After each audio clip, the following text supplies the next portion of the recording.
Embeera nga bw'eri mu lumbe lw'omukulu Ssubi atuusiddwa mu maka ge gibadde miranga myereere naye bannange akabinja k'ababbi kye kakoze abantu baganda bange. Omuyaaye avudde mu kisenyi, Ssubi abadde n'ekikuusi, abadde n'abavubuka bangi ababadde mu training eyo gy'abatrainingira ababadde wa kwegamba omuyaaye ali mu lumbe lwa Ssubi baganda bange. Effujjo eriri eri kwegamba mbu batuukiriza mikolo gya musajja waabwe. Bannange buli bantu balina enzikiriza gye bakkirizaamu naye nze kino sikirabanga.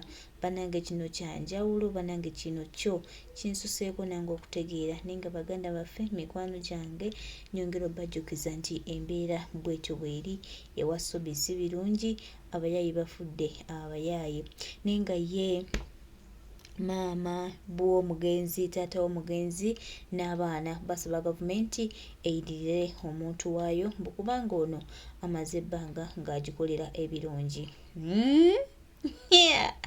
Kyokka bannaaye bisesa mu Uganda tebiggwaayo.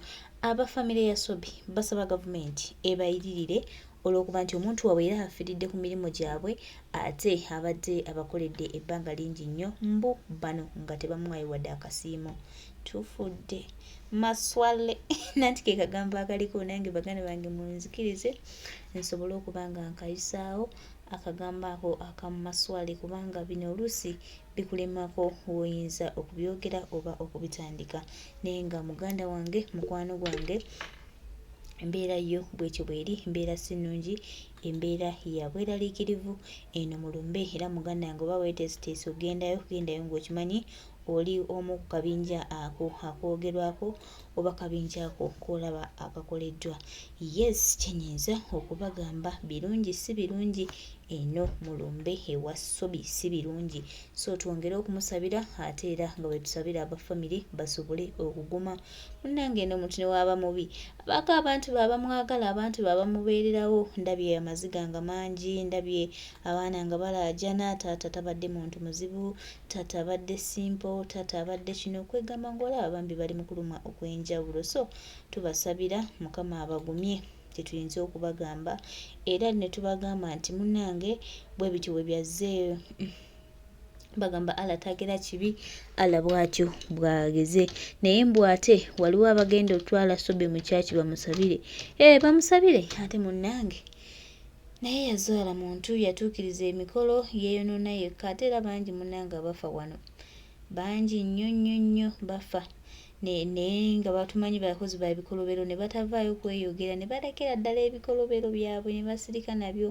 So baganda bange yembeera bwetyo bweri naye nga Ssubi ye agenze, tumusiibudde Ssubi, tujjamu mwesinga nnyo, weebale kutigomya bantu naye naawe oba otutozira ku abangi ke kaseera naawe ogende obasisinkane.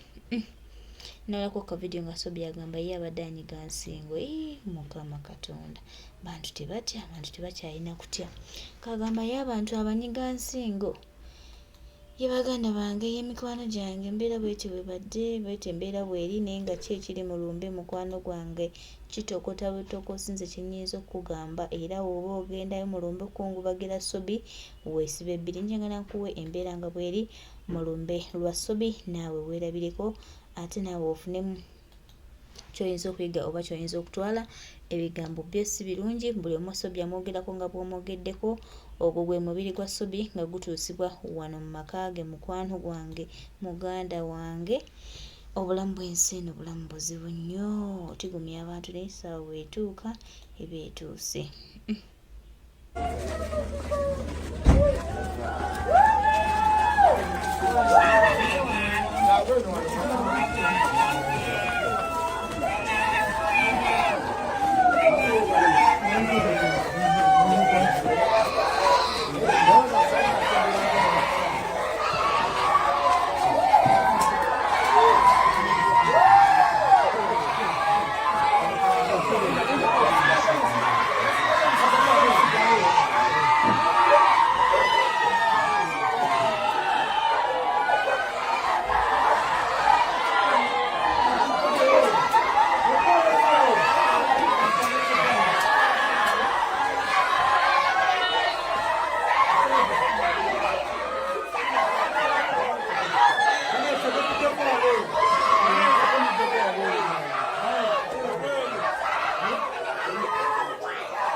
olunaku olwaleero wadde kaseera kannaku naye tukwebaza kubanga omubiri gwa muganda waffe gutuusiddwa ewaka. Tukusaba ogumya b'eŋŋanda, ogumya omukyala, ogumya abaana, ogumya famire yonna. Puroguramu zonna ezigenda okukolebwa Mukama yekka gw'abayamba. Ogumye famire yonna, ogumye eggwanga, byonna ebigenda okukolebwa Mukama tubiteeka mu mikono gyo. Tusabe nga tuyita mu linnya lya Yesu Kristo. Amiina.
Aye tuwuliziganye katusale. Abantu babyasaba katusale. Twebaza olunaku olwaleero wadde kaseera kannaku naye tukwebaza kubanga omubiri gwa muganda waffe gutuusiddwa ewaka. Tukusaba ogumya b'eŋŋanda, ogumya omukyala, ogumya abaana, ogumya famire yonna. Puroguramu zonna ezigenda okukolebwa Mukama yekka gw'abayamba. Ogumya famire yonna, ogumya eggwanga. Byonna bigenda okukolebwa Mukama tubiteeka mu mikono gyo. Tusabye nga tuyita mu linnya lya Yesu Kristo. Amiina.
Embeera bw'etyo bw'ebadde mu maka g'omugenzi Sobi ng'omulambo gwe gutuusiddwa, wabula ndowooza emulabye bamaama bataata bamulekwa bali miranga egy'amaanyi, bali mu maziga, bali mu biwoobe. kituyinza obbagamba tusaba omukama abagumye abawumbewumbe abanyige emitima munnange. Taata yagenze tewali kyakkola bwatyo mukama we yamugerera era mukama we mwenyini yamugerera bwatu taata bwamatutuddeko naye tubasaba mukama abagumye egumyagumya katuyinza okubawa kubasabira busabizi munnange tewakyakola. Dadi yagenze kyekiri ku mimwa. Taata abadde muntu mulungi, abadde muntu w'abantu, bibiri ku mimwa gy'abantu. Baganda bange bantu ate oluusi tetubanenya kubanga munnange bintu omuntu ayinza okukola ekintu naye nga tamanyi kikyakola. Abazadde bangi nnyo bakola ebyo ebintu naye nga tetumanyi biki bye bakola. Embeera bwetyo bweri eya taata ng'ate avudde mu bulamu bw'ensi kiba miranga myereere kuba okunyula kwa maanyi naye tubasaba mukama abagumye tuyinza obbagamba mbeera si nnyangu baganda bange, mbeera ya kunyolwa, mbeera ya miranga myereere.